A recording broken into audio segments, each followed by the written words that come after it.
Hello നമസ്കാരം. മഴത്തോരും മുമ്പയുടെ നാളത്തെ ഒരു കിടിലൻ എപ്പിസോഡിൻ്റെ സ്റ്റോറി ആട്ടോ പറയാൻ പോകുന്നത്.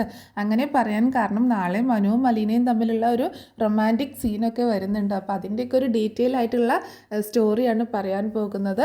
അതുമാത്രമല്ല, ഒരു സംഭവബഹുലമായിട്ടുള്ളൊരു കാര്യം കൂടെ നടക്കുന്നുണ്ട് കേട്ടോ. അതായത് ഗംഗാധരനും അതുപോലെ നമ്മുടെ മനുവൊക്കെ കടപ്പാട്ടൂർ വീട്ടിലേക്ക് വരികയും അലീനയെ കാണാൻ സംസാരിക്കുകയൊക്കെ ചെയ്യുന്നുണ്ട്. ആ സമയത്തൊരു വലിയൊരു സംഭവം കൂടെ നടക്കുന്നുണ്ട്. അപ്പോൾ അതിൻ്റെയൊക്കെ ഒരു ഡീറ്റെയിൽ ആയിട്ടുള്ള സ്റ്റോറിയാണ് പറയാൻ പോകുന്നത്. അപ്പോൾ എല്ലാവരും സ്റ്റോറി മുഴുവനായിട്ട് കേൾക്കാട്ടോ, സപ്പോർട്ട് ചെയ്യാം.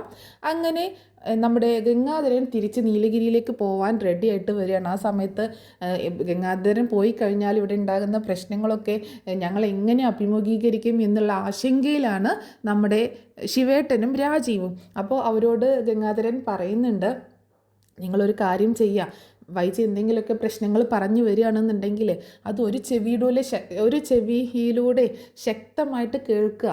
അതിനുശേഷം അതങ്ങോട്ട് തള്ളിക്കളയും, മറു ചെവിയിലൂടെ അതാണ്ട് വിട്ട് കളയുക. അല്ലാതെ നമുക്ക് വേറെ വഴിയില്ല. വൈജ പറയുന്ന കാര്യങ്ങളൊക്കെ കേട്ട് അവളുടെ കൂടെയാണ് നമ്മളെന്ന് അവൾക്ക് തോന്നത്തക്ക വിധം നമ്മൾ നിൽക്കുകയും വേണം. എന്നാൽ ഫുൾ സപ്പോർട്ട് നമ്മൾ മറുവശത്ത് ബാലചന്ദ്രനും അലീനയ്ക്കും കൊടുക്കുകയും വേണം.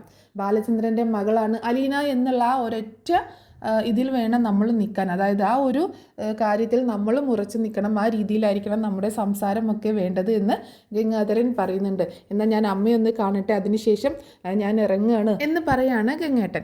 അങ്ങനെ ഗംഗേട്ടൻ പിന്നീട് മുത്തശ്ശിയുടെ അടുത്തേക്കാണ് ചെല്ലുന്നത്. അപ്പോൾ മുത്തശ്ശിക്കാണെങ്കിൽ ഭയങ്കര സങ്കടമാണ് ഗംഗേട്ടൻ പോവുകയാണെന്ന് പറഞ്ഞിട്ട്. മുത്തശ്ശി ചോദിക്കുന്നുണ്ട്, ഇന്ന് തന്നെ പോകണോ മോനെ എന്ന് ചോദിക്കുമ്പോൾ, പിന്നെ പോണ്ടേ അമ്മേ, ഞാൻ ചെന്നിട്ട് വേണ്ടേ മാലതിക്ക് വീട്ടിലേക്ക് വരാനായിട്ട്. മാലതി അവളുടെ മോളുടെ അടുത്തല്ലേ, 2 ദിവസം കൂടെ അവിടെ നിന്നോട്ട്. നീ കൂടി പോയി കഴിഞ്ഞാൽ ഇവിടെ ഇനിയിപ്പോൾ വൈജയുടെ കാര്യങ്ങളിലൊക്കെ ഒരു ഉറച്ച തീരുമാനം പറയാൻ നിന്നെക്കൊണ്ട് മാത്രമല്ലേ കഴിയൂ. അതും ബാലചന്ദ്രൻ എല്ലാം അറിഞ്ഞ സ്ഥിതിക്ക് എനിക്ക് ആകെ പേടിയാകുന്നു മോനെ എന്നൊക്കെ പറയണം. അപ്പോൾ ഗംഗാധരൻ പറയുന്നുണ്ട്, അതൊന്നും ഒരു കുഴപ്പവും വരില്ല അമ്മേ, ഞാൻ ശിവനോടും രാജീവിനോടൊക്കെ പറഞ്ഞ് ഏൽപ്പിച്ചിട്ടുണ്ട്. അവരെ കൊണ്ടൊന്നും കൂട്ടിയാൽ കൂടില്ല.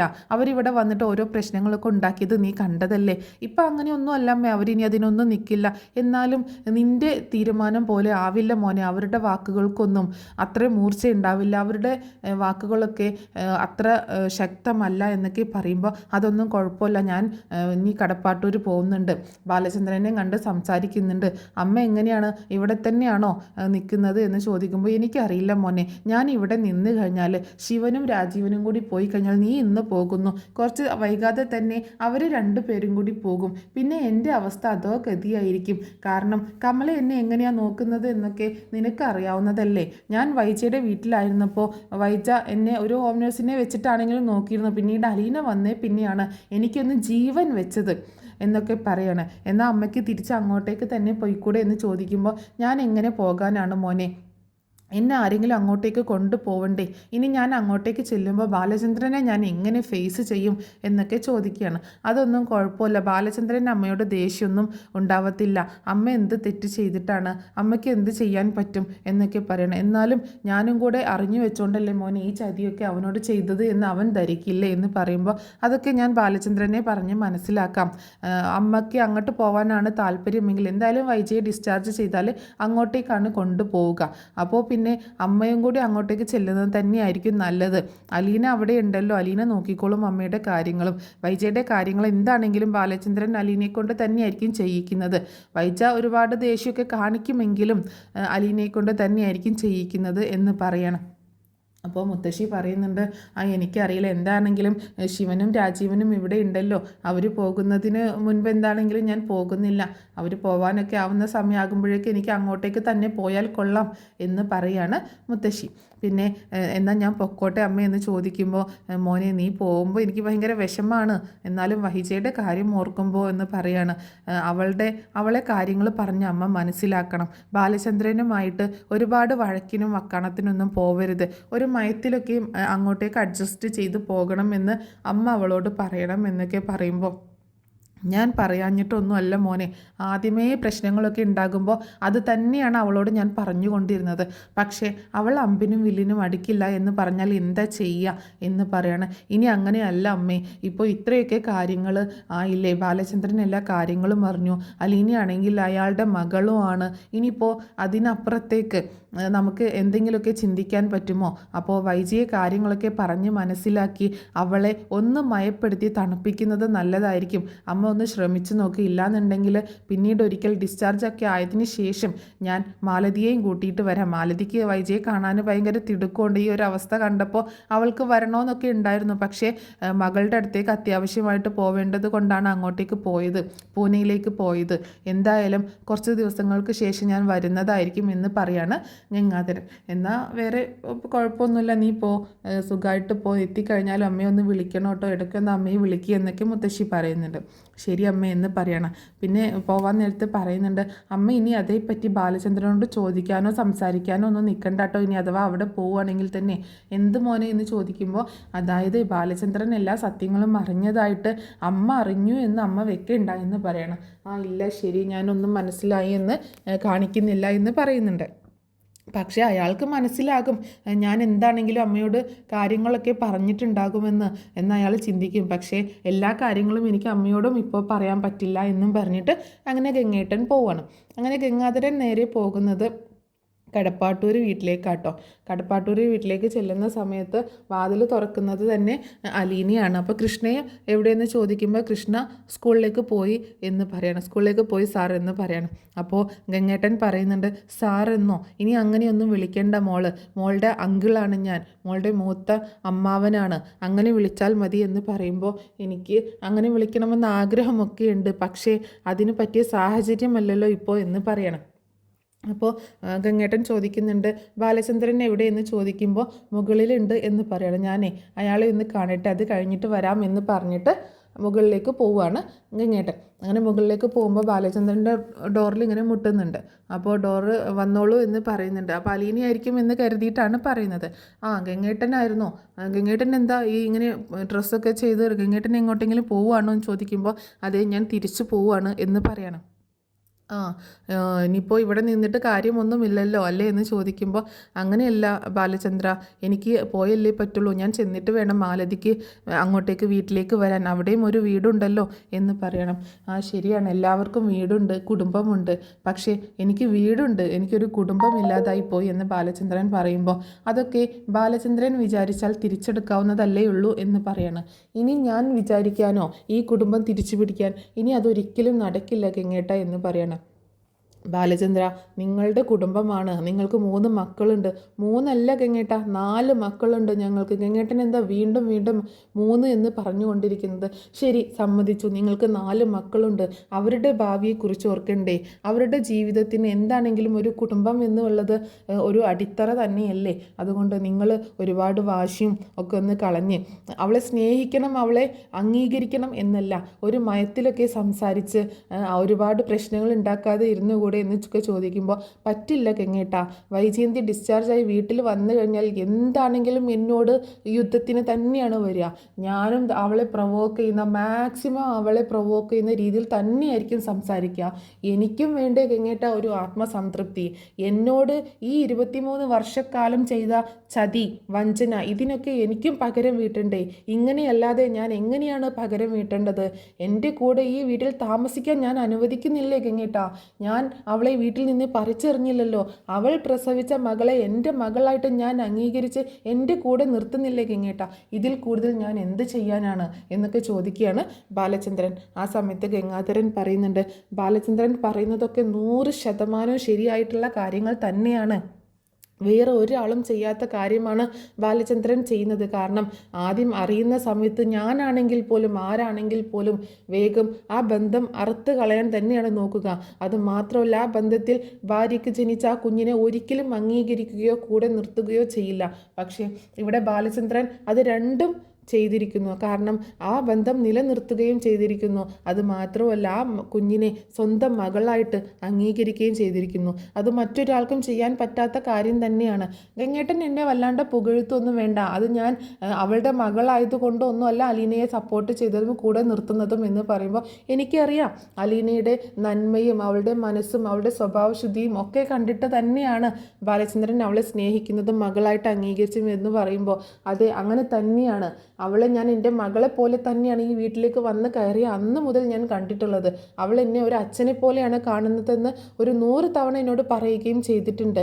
പക്ഷേ അവളുടെ ഉള്ളിൽ ഞാൻ അച്ഛൻ്റെ സ്ഥാനത്തിരിക്കാൻ യോഗ്യനായിരുന്നു. കാരണം അവളുടെ അമ്മയുടെ ഭർത്താവ് അവൾക്ക് അച്ഛനെ പോലെ തന്നെയാണ്. പക്ഷേ എനിക്കതൊന്നും അറിയത്തില്ല. എങ്കിലും ഞാൻ അവളെ എൻ്റെ മകളായിട്ട് തന്നെയാണ് കണ്ടിട്ടിരുന്നത്. എൻ്റെ കൃഷ്ണ എനിക്ക് എങ്ങനെയാണോ, എൻ്റെ ബബിത എനിക്ക് എങ്ങനെയാണോ അതുപോലെ തന്നെയാണ് ഞാൻ കണ്ടിരുന്നത് എന്ന് പറയണം. അതിൽ ഇന്നും ഒരു മാറ്റം വന്നിട്ടില്ല. ഇത്തിരി കൂടി സ്നേഹവും കരുണയും ഒരു സ്വാർത്ഥതയും ആത്മാർത്ഥതയും കൂടുതലായിപ്പോയി അവളുടെ കാര്യത്തിൽ എന്ന് പറയാണ് ബാലചന്ദ്രൻ. അതെ, ശരിയാണ്, അതൊക്കെ ഞാൻ സമ്മതിച്ചു തരുന്നു. പക്ഷേ ഇനി വൈകിട്ട് ഡിസ്ചാർജായി വരുമ്പോൾ ഇതേ രീതിയിൽ പോവുകയാണെങ്കിൽ ഭയങ്കര മോശമായി പോവില്ലേ ബന്ധം എന്ന് പറയുമ്പോൾ മോശമാകണം ഗംഗേട്ടാ, മോശമാകണം. അല്ലാതെ എനിക്കിനി സ്നേഹിച്ച് എനിക്കിനി കളിച്ച് ചിരിച്ച് ഒരു ജീവിതമുണ്ടോ ഗംഗേട്ടാ?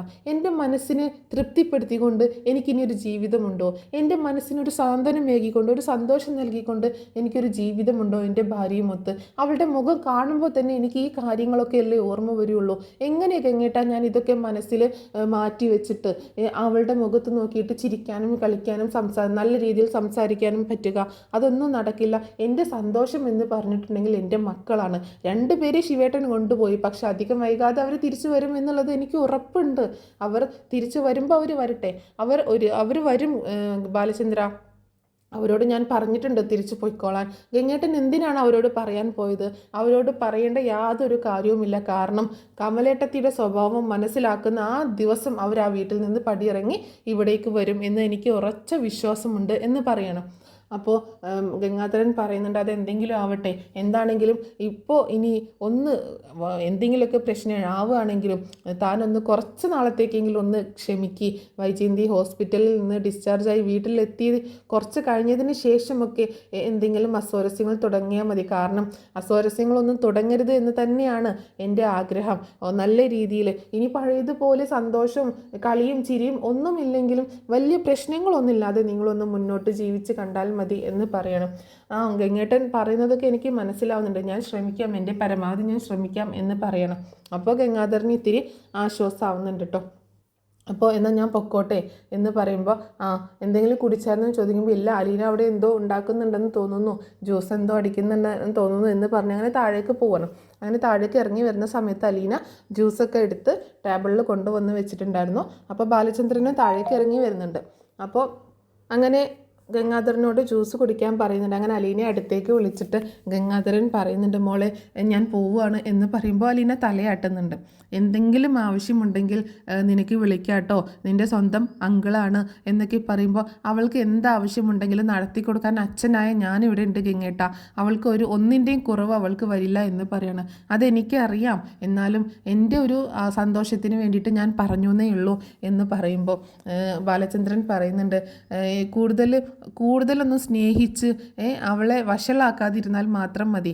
കാരണം നിങ്ങളൊക്കെ കൂടുതൽ സ്നേഹിക്കുമ്പോഴേ അതിൻ്റെ പുറകിൽ എന്തെങ്കിലുമൊക്കെ ചതി ഉണ്ടായിരിക്കും, വഞ്ചന ഉണ്ടായിരിക്കും. അതുകൊണ്ട് പേടിയാണ് എനിക്ക് എന്ന് പറയണം. താൻ ഇങ്ങനെയൊന്നും പറയില്ലേ ബാലചന്ദ്ര, എന്നെ തനിക്ക് അറിയാത്തതാണോ എന്ന് ചോദിക്കുമ്പോൾ എല്ലാവരെയും മനസ്സിലാക്കിയത് കൊണ്ടാണ് ഞാൻ പറയുന്നത് എന്ന് പറയുന്നുണ്ട്.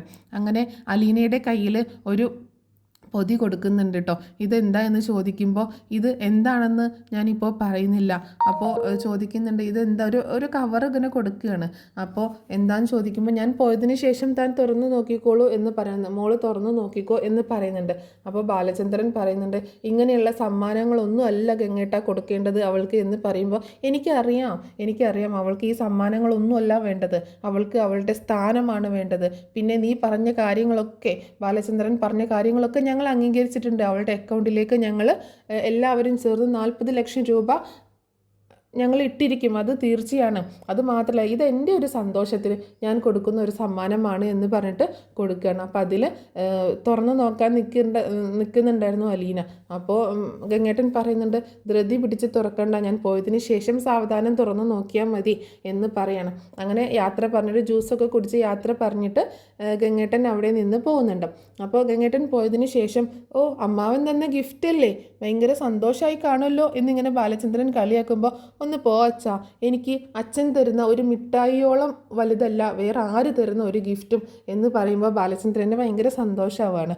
അപ്പോൾ എന്താന്ന് തുറന്നു നോക്ക് എന്ന് പറയുമ്പോൾ അങ്ങനെ അലീന അതിൽ തുറന്നു നോക്കുമ്പോൾ അതിൽ 2 ജോഡി ഡ്രസ്സ് ഉണ്ടായിരുന്നു. അത് മാത്രമല്ല പിന്നെ ഒരു ഓർണമെൻറ്റിൻ്റെ ബോക്സും അതിലൊരു ഡയമണ്ടിൻ്റെ നെക്ലേസും അതുപോലെ ഒരു നമ്മുടെ റിങ്ങും ഒക്കെ ഉണ്ടായിരുന്നു. അതും ഒരു ഡയമണ്ട് നെക്ലേസും ഒരു റിങ്ങും ഒരു കൈ ചെയിനും അതായത് ബ്രേസ്ലെറ്റും ഉണ്ടായിരുന്നു. അപ്പോൾ അതൊക്കെ കാണുമ്പോൾ ഭയങ്കര എക്സൈറ്റഡ് ആയി പോവുകയാണ് അലീന. അച്ഛാ ഇത് നോക്കി എന്ന് പറഞ്ഞ് കാണിച്ചു കൊടുക്കുകയാണ്. ഓ വലിയ സമ്മാനമാണല്ലോ തന്നിരിക്കുന്നത്, ഡയമണ്ട് ആണല്ലോ. ഇത് ഡയമണ്ട് ആണോ അച്ഛാ? പിന്നെ അല്ലാതെ കണ്ടാലറിയില്ല അത് ഡയമണ്ട് ആണെന്ന്. ഞാനിതൊന്നും കണ്ടിട്ടില്ല, ഞാൻ കരുതി ഫാൻസി മാലയായിരിക്കും, കാരണം ഇങ്ങനെ കല്ലും ഒക്കെ ഉള്ളത് ഫാൻസി അല്ലേ. പിന്നെ നിൻ്റെ അങ്കിള് ഫാൻസി തന്ന് നിന്നെ പറ്റിക്കാൻ നോക്കുകയാണോ? പണ്ട് ഹരി നിനക്ക് ഫാൻസി റിങ് തന്നതുപോലെ എന്ന് ചോദിക്കുമ്പോൾ, അച്ഛാ ദേ വീണ്ടും ആ വൃത്തികെട്ടവൻ്റെ പേര് ഇവിടേക്ക് എടുത്തിടല്ലേ എന്ന് പറയുന്നുണ്ട്. ഓ ഇല്ല സോറി, അറിയാണ്ട് പറഞ്ഞു പോയതാണ് എന്ന് പറയണം. എന്താണെങ്കിലും കൊള്ളാം, അടിപൊളി സെലക്ഷനൊക്കെയാണ്, ഒരു അത്യാവശ്യം കാശ് പൊടിച്ചിട്ടുണ്ടല്ലോ നിൻ്റെ വല്യമ്മാവൻ എന്ന് കളിയാക്കി പറയാണ്. അച്ഛാ ഇതൊന്നും ഞാൻ ഉപയോഗിക്കത്തില്ല, ഇതൊക്കെ എൻ്റെ കയ്യിൽ വെച്ച് കഴിഞ്ഞാൽ എനിക്ക് പേടിയാണ്, അതുകൊണ്ട് ഇതൊക്കെ അച്ഛൻ സൂക്ഷിക്കുമെന്ന് ചോദിക്കുമ്പോൾ, പിന്നെ നിനക്ക് ഗിഫ്റ്റ് തന്നത് സൂക്ഷിക്കലല്ലേ എൻ്റെ പണി, വേണമെങ്കിൽ കൊണ്ടുപോയി സൂക്ഷിക്കണേ, നിനക്ക് റൂമിൽ അലമാരിയൊക്കെ അല്ലേ അവിടെ കൊണ്ടുപോയി സൂക്ഷിച്ച് വെച്ചോ എന്ന് പറയണം. അപ്പോൾ അലീന ഇതൊന്നും ഞാൻ ഉപയോഗിക്കത്തില്ല അച്ഛാ, ഞാൻ ഇത് കൃഷ്ണമോൾക്ക് കൊടുക്കാം എന്ന് പറയുമ്പോൾ, അത് കൃഷ്ണയ്ക്കൊന്നും കൊടുക്കണ്ട, അത് നിനക്ക് നിൻ്റെ വല്യമ്മാവൻ സമ്മാനമായിട്ട് തന്നതല്ലേ, നീ തന്നെ സൂക്ഷിച്ചാൽ മതി എന്ന് പറയുന്നുണ്ട്. കൊണ്ടുപോയി വെച്ചേക്ക് എന്ന് പറയണം. സൂക്ഷിച്ച് വെച്ചേക്ക്, വിശിഷ്ട ഗിഫ്റ്റ് അല്ലേ തന്നേക്കുന്നത് എന്നൊക്കെ കളിയാക്കുമ്പോൾ, ഒന്ന് പോ അച്ഛാ, അതേ അച്ഛാ എനിക്ക് ദേഷ്യം വരുന്നുണ്ട് അച്ഛൻ്റെ ഈ കളിയാക്കൽ കേട്ടിട്ട് എന്ന് കൊഞ്ചുന്നുണ്ട്. അങ്ങനെ അലീന അതുമായിട്ട് റൂമിലേക്ക് പോവാണ്. പിന്നീട് കാണിക്കുന്നത് നമ്മുടെ മനു കടപ്പാട്ടൂരേക്ക് വരുന്നതാട്ടോ. മനു വരുന്ന സമയത്ത് അലീനയും മനുവും തമ്മിലുള്ള കുറച്ച് റൊമാൻസ് സീനുകളൊക്കെ ഉണ്ട്. അങ്ങനെ മനു അലീനയെ കാണാനും അതുപോലെ ബാലചന്ദ്രനെ കാണാനും ഒക്കെ ആയിട്ട് കടപ്പാട്ടൂരിലേക്ക് വരുന്നുണ്ട്. വരുന്ന സമയത്ത് ഡോറ് തുറക്കുന്നത് അലീന തന്നെയാണ്. അപ്പോൾ മനുവിനെ കാണുമ്പോൾ ഭയങ്കര സന്തോഷം എക്സൈറ്റ്മെൻ്റ് ഒക്കെ തോന്നുകയാണ്. മനുവേട്ടനാണോ? മനുവേട്ടനെ കണ്ടിട്ട് കുറേ നാളായല്ലോ, എത്ര ദിവസമായി മനുവേട്ടൻ ഇങ്ങോട്ടേക്ക് വന്നിട്ട് എന്നൊക്കെ ചോദിക്കുകയാണ്. എന്നെ കാണാൻ കാത്തിരിക്കുകയായിരുന്നു എന്ന് ചോദിക്കുമ്പോൾ അലീനയ്ക്ക് നാണം വരുന്നുണ്ട് കേട്ടോ. അതെന്താ മനുവേട്ടൻ അങ്ങനെ ചോദിച്ചേ? അല്ല കുറേ ദിവസമായല്ലോ എന്ന് താൻ ചോദിച്ചില്ല, അതുകൊണ്ടാണ് ഞാൻ ചോദിച്ചത് എന്ന് പറയണം. കയറി വാ എന്ന് പറയുന്നുണ്ട്. അങ്ങനെ മനു അകത്തേക്ക് കയറുമ്പോൾ കൃഷ്ണമോൾ എന്തേ, അങ്കിൾ എന്തേ എന്നൊക്കെ ചോദിക്കുകയാണ്. കൃഷ്ണ ഇതേ സ്കൂളിൽ വിട്ട് വന്നതേ ഉള്ളൂ, ഫ്രഷ് ആവാൻ വേണ്ടി പോയേക്കാണ്, അച്ഛൻ മുകളിലുണ്ട് മനുവേട്ട എന്ന് പറയണം. എന്നാലേ ഞാൻ ആദ്യം പോയിട്ട് എൻ്റെ അങ്കിളിനെ ഒന്ന് കണ്ടിട്ട് വരാം, എന്നിട്ട് നിൻ്റെ അടുത്ത് സംസാരിക്കാം എന്ന് പറയുന്നുണ്ട്. അതെന്താ ആദ്യം പോയിട്ട് അങ്കിളിനെ കാണുന്നത്? അതെ എനിക്ക് അവിടെ ഒരു റെക്കമെൻഡേഷൻ കൊടുക്കാനുണ്ട് എന്ന് പറയണം. അതെന്ത് റെക്കമെൻഡേഷനാണ്? അതൊക്കെ ഞാൻ പോയി വന്നിട്ട് പറയാം എന്ന് പറയുന്നുണ്ട്. അങ്ങനെ മനു നേരെ ബാലചന്ദ്രൻ്റെ അടുത്തേക്ക് ചെല്ലുകയാണ്. മനുവിനെ കാണുമ്പോൾ ബാലചന്ദ്രന് ഭയങ്കര സന്തോഷമാണ്. മനു എടാ മോനെ നീ എപ്പോഴാണ് വന്നേ എന്നൊക്കെ ചോദിക്കുമ്പോൾ, ഞാൻ ഇന്നലെ വന്നതാണ് അങ്കിളെ എന്ന് പറയണം. എന്തൊക്കെയുണ്ട് നിൻ്റെ വിശേഷങ്ങൾ? ജോലിയൊക്കെ നന്നായി പോകുന്നോ? ജോലിയൊക്കെ പോകുന്നു. അങ്കിൾ ഇന്ന് നല്ലൊരു ഹാപ്പി മൂഡിലാണല്ലോ. ഇന്ന് വലിയ കുഴപ്പമൊന്നുമില്ല. എന്തേ നീ അങ്ങനെ ചോദിച്ചത്? അല്ല ഒന്നുമില്ല, നല്ല പ്ലസൻ്റായി സംസാരിക്കുന്നുണ്ട്, ഒരു ടെൻഷനൊക്കെ ഒന്ന് കുറഞ്ഞതുപോലെ എന്ന് പറയുമ്പോൾ, ഏത് സമയം ടെൻഷൻ അടിച്ചിരിക്കാൻ പറ്റൂടാ, ഞാനൊരു ഹാർട്ട് പേഷ്യൻ്റ് അല്ലേ എന്ന് പറയാണ്. പിന്നെ അങ്കിളെ എങ്ങനെയുണ്ട് ഹോസ്പിറ്റലിൽ ഇവരൊക്കെ? ഞാൻ ഹോസ്പിറ്റലിൽ പോയില്ല, എനിക്ക് ഇനി അവിടെ ഒന്ന് കയറണം, പക്ഷേ എന്നെ കാണുന്നതേ ആൻറ്റിക്ക് ചതുർത്ഥിയായിരിക്കും, അതാണ് എനിക്ക് അങ്ങോട്ടേക്ക് പോകാനൊരു മടി എന്ന് പറയുന്നുണ്ട്. പിന്നെ അവിടെ ഹോസ്പിറ്റലിൽ നിൽക്കാനാണെങ്കിലും ആരെങ്കിലുമൊക്കെ നിൽക്കണ്ടേ, അമ്മയാണെങ്കിൽ പോവില്ല എന്നാണ് പറയുന്നത് എന്നൊക്കെ പറയുമ്പോൾ, അവിടെ സുലോചന ആൻറ്റി ആണെങ്കിൽ നിന്ന് അലീനെ അടുപ്പിക്കുന്നുമില്ലല്ലോ, അപ്പോൾ ആൻറ്റിക്കൊന്ന് വീട്ടിലേക്ക് പോകണമെങ്കിൽ ആരെങ്കിലും ചെല്ലണമെന്നും പറഞ്ഞ് സുലോചന ആൻറ്റി അമ്മയെ വിളിച്ചിരുന്നു. പക്ഷേ അമ്മ ചെല്ലില്ല, മക്കളെയും പറഞ്ഞയക്കില്ല എന്നുള്ളൊരു വാശിയിലാണ്. ഞാൻ പോകുമായിരുന്നു, പക്ഷേ എന്നെ കാണുന്നത് ആൻറ്റിക്ക് ഇഷ്ടമല്ലാത്തത് കൊണ്ടാണ് എന്ന് പറയുമ്പോൾ, അതൊന്നും കുഴപ്പമില്ല, ഞാൻ അലീനയെ തന്നെ പറഞ്ഞയക്കാൻ തീരുമാനിച്ചിട്ടുണ്ട്, അലീന പൊക്കോളും, എന്തൊക്കെ പ്രശ്നങ്ങളുണ്ടെങ്കിലും അലീന പൊക്കോളും എന്ന് പറയുമ്പോൾ, വേണ്ട അങ്കിളെ അലീനയെ പറഞ്ഞയക്കേണ്ട, വേണമെങ്കിൽ കൃഷ്ണയെ ഒന്ന് പറഞ്ഞയച്ചേക്ക്, കാരണം അലീന പോയിട്ടുണ്ടെങ്കിലേ വീണ്ടും ആൻറ്റി അവിടെ മുഖം കറുപ്പിക്കും, അപ്പോൾ അവിടെയുള്ളവരൊക്കെ അത് ശ്രദ്ധിക്കും, അവിടെ ഒരു സംസാര വിഷയമായി തീരും എന്ന് പറയണം. അത് നീ പറഞ്ഞത് ശരിയാണ് എന്ന് പറയുന്നുണ്ട്. അങ്കിളെ, എന്നാണ് ഡിസ്ചാർജ് ചെയ്യുന്ന കാര്യം വല്ലതും പറഞ്ഞോ? ഒന്നും പറഞ്ഞില്ല, കുറച്ച് ദിവസത്തിനകം ഡിസ്ചാർജ് ചെയ്യുന്നുണ്ടായിരിക്കും എന്ന് പറയണം. എങ്ങോട്ടേക്ക് തന്നെയല്ലേ കൊണ്ടുവരുന്നതെന്ന് ചോദിക്കുമ്പോൾ, പിന്നെ ഇങ്ങോട്ടേക്കല്ലാതെ വേറെ എങ്ങോട്ടേക്ക് കൊണ്ടുപോകാനാണ്? കൊല്ലപ്പള്ളിയിലേക്ക് കൊണ്ടുപോയാൽ നിൻ്റെ അമ്മ നോക്കുമോ? മുത്തശ്ശിയെ തന്നെ അവിടെ ഇട്ട് ഇടങ്ങേറാക്കുകയല്ലേ എന്ന് ചോദിക്കുന്നുണ്ട്. അതേ അങ്കിളെ, ഞാനൊരു റെക്കമെൻഡേഷനും കൊണ്ടാണ് വന്നത് കേട്ടോ എന്ന് പറയുമ്പോൾ, എന്താ റെക്കമെൻഡേഷൻ? അതായത് മുത്തശ്ശിക്ക് അവിടെ കിടക്കാൻ പറ്റത്തില്ല. ഇനിയിപ്പോൾ ഗംഗാധരൻ വല്യച്ഛൻ പോയി, ഇനിയിപ്പോൾ കൊച്ചച്ഛനും അച്ഛനും ഒക്കെ പോയി കഴിഞ്ഞാൽ മുത്തശ്ശിയുടെ കാര്യം കഷ്ടാകും. പിന്നെ നിൻ്റെ മുത്തശ്ശിയെ നിൻ്റെ ആൻറ്റിയല്ലേ അവിടെ കൊണ്ടുപോയി വിട്ടത്, നിൻ്റെ മുത്തശ്ശിയുടെ വീടല്ലേ അത്, നിൻ്റെ അമ്മയല്ലേ നോക്കേണ്ടത്. അതൊക്കെ ശരിയാണ് അങ്കിളെ, പക്ഷേ മുത്തശ്ശിക്ക് ഇവിടെ നിൽക്കുന്നതാണ് ഇഷ്ടം. എനിക്ക് യാതൊരു വിരോധവും ഇല്ല മനു, ഞാൻ തന്നെയല്ലേ നിൻ്റെ മുത്തശ്ശി ഇങ്ങോട്ടേക്ക് കൂട്ടിക്കൊണ്ടുവന്നത്. എനിക്ക് മുത്തശ്ശിയോട് അങ്ങനെ പ്രത്യേകിച്ച് വിരോധമോ ദേഷ്യമൊന്നുമില്ല. എങ്കിലും എന്നെ ചതിച്ചതിന് കൂട്ടുന്നതിൻ്റെ ഒരു ദേഷ്യമൊക്കെ ഉണ്ട്. പക്ഷേ അമ്മയെ പറഞ്ഞിട്ട് കാര്യമൊന്നുമില്ലല്ലോ, അമ്മയ്ക്ക് എല്ലാ കാര്യങ്ങളും മറച്ചു വെക്കാനും ഒക്കെ അല്ലേ പറ്റുള്ളൂ. കാരണം ഇങ്ങനെ മക്കൾ ചെയ്യുന്ന തെറ്റിന് അമ്മമാരെന്ത് പിഴച്ചു എന്നൊക്കെ പറയണം. അതേ അങ്കിളെ, മുത്തശ്ശി പാവം, എല്ലാം അറിയാമായിരുന്നിരിക്കാം, പക്ഷേ ഒന്നും പറയാൻ കഴിയാത്ത ഒരു അവസ്ഥയിലല്ലേ മുത്തശ്ശിയും ഉണ്ടായിരുന്നത് എന്ന് പറയണം. അപ്പോൾ എന്താണ് നീ പറഞ്ഞു വരുന്നത്? നിൻ്റെ മുത്തശ്ശി ഇങ്ങോട്ടേക്ക് കൂട്ടിക്കൊണ്ടുവരണമെന്നാണോ? കൂട്ടിക്കൊണ്ടുവരുമൊന്നും വേണ്ട അങ്കിളെ, ഞാൻ കൊണ്ടുവരാം. മുത്തശ്ശി ഇങ്ങോട്ടേക്ക് വരണമെന്ന് ആഗ്രഹം പറഞ്ഞു. ഇനിയിപ്പോൾ അച്ഛനും കൊച്ചച്ഛനൊക്കെ പോകുമ്പോൾ മുത്തശ്ശിക്ക് ഇങ്ങോട്ടേക്ക് വരാനാണ് ആഗ്രഹം എന്ന് പറയുമ്പോൾ, നീ കൊണ്ടുവന്നോ മനു, ഇവിടെ എനിക്ക് യാതൊരു വിരോധവുമില്ല. മുത്തശ്ശി ഇങ്ങോട്ടേക്ക് വരണമെന്ന് ആഗ്രഹിച്ച് നിൽക്കുന്ന ഒരാൾ ഈ വീട്ടിലുണ്ട് എന്ന് പറയുമ്പോൾ, എനിക്ക് അറിയാം മകളെ, അലീനയല്ലേ എന്ന് പറയണം. എന്നാൽ മനു നീ താഴേക്ക് ചെല്ല്, ഞാനൊന്ന് കുളിച്ചിട്ട് വരാമെന്ന് പറയുന്നുണ്ട്. അങ്ങനെ മനു താഴേക്ക് ചെല്ലുകയാണ്. ആ സമയമാകുമ്പോഴേക്ക് അലീന കിച്ചണിൽ ഇങ്ങനെ ഓരോന്ന് ഉണ്ടാക്കിക്കൊണ്ടിരിക്കുകയായിരുന്നു കേട്ടോ. അപ്പോൾ നേരെ കിച്ചണിലേക്ക് ചെല്ലുകയാണ്. അപ്പോൾ അലീന മനുവിനെ കാണുമ്പോൾ, മനുവേട്ടനെ കുടിക്കാൻ എന്താ വേണ്ടത്, കോഫിയോ ചായയോ ജ്യൂസോ എന്താ വേണ്ടതെന്ന് ചോദിക്കുമ്പോൾ, നീ എന്തെങ്കിലും ഉണ്ടാക്കുക എന്ന് പറയണം. അങ്ങനെ അവിടെ നിന്നിട്ട് മനു അലീനയെ തന്നെ ഇങ്ങനെ നോക്കി നിൽക്കട്ടോ. അലീന ഇങ്ങനെ ഓരോ ചെയ്യുന്നത് കണ്ടിട്ട്, പണികളൊക്കെ ചെയ്യുന്നത് കണ്ടിട്ട്, അപ്പോൾ മനുവിനോട് അലീന ചോദിക്കുന്നുണ്ട്, എന്താ മനുവേട്ട ഇങ്ങനെ നോക്കുന്നത്, ഇങ്ങനെ നോക്കല്ലേ എന്ന് പറയുമ്പോൾ, അതെന്താ ഞാൻ നോക്കിയാൽ നിൻ്റെ മുഖത്ത് നിന്ന് കണ്ണെടുക്കാനേ തോന്നുന്നില്ല പെണ്ണെ എന്ന് പറയണേ. മനുവേട്ടൻ എന്തൊക്കെയാ പറയുന്നത് എന്ന് ചോദിക്കുമ്പോൾ, അല്ല ഇപ്പോൾ നീ കുറച്ച് സുന്ദരിയായിട്ടുണ്ടോ എന്നൊരു സംശയം, ആ കിഡ്നാപ്പിങ് കഴിഞ്ഞതോട് കൂടിയിട്ട് നിനക്ക് ഇച്ചിരി സൗന്ദര്യം കൂടിയിട്ടുണ്ടോ എന്ന് ചോദിക്കുകയാണ്. അപ്പോൾ അലീന പറയുന്നുണ്ട്, ഇപ്പോൾ മനുവേട്ട ഒന്ന് കളിയാക്കാതെ, എന്തൊക്കെയായിരുന്നു അന്ന്, എന്തൊക്കെ ബഹളമായിരുന്നു, നിനക്ക് ഇത്രയൊക്കെ ധൈര്യമുണ്ടോ ആ ഗുണ്ടകളുടെ ഇടയിൽ പിടിച്ചു നിൽക്കാനായിട്ട് എന്നൊക്കെ ചോദിക്കുമ്പോൾ, അതൊക്കെ കഴിഞ്ഞു പോയി മനുവേട്ട, ഇനി അതൊന്നും പറയല്ലേ എന്ന് പറയണം. ശരി, ഞാനിനി അതൊന്നും പറയുന്നില്ല, എന്നാൽ നമുക്ക് വേറെ എന്തെങ്കിലുമൊക്കെ സംസാരിക്കാമല്ലോ എന്ന് പറയുമ്പോൾ അലീനയ്ക്ക് ഇച്ചിരി നാണൊക്കെ വരുന്നുണ്ട് കേട്ടോ. അപ്പം മനു ആണെങ്കിൽ അലീനയുടെ കൈ പിടിച്ചുകൊണ്ട്, എന്താ താനൊന്നും മിണ്ടാത്തെ എന്ന് ചോദിക്കുകയാണ്. ഒന്നുമില്ല മനുവേട്ട എന്നിങ്ങനെ ആക്ഷൻ കാണിക്കുന്നുണ്ട്. എന്നാൽ എനിക്ക് കുറച്ച് കാര്യങ്ങളൊക്കെ സംസാരിക്കാനുണ്ട്, ഭവതിക്ക് സമയം ഉണ്ടാവുമോ എന്നൊക്കെ ചോദിക്കുമ്പോൾ അലീന ഇങ്ങനെ സംശയത്തോട് കൂടിയിട്ട് നോക്കുകയാണ്.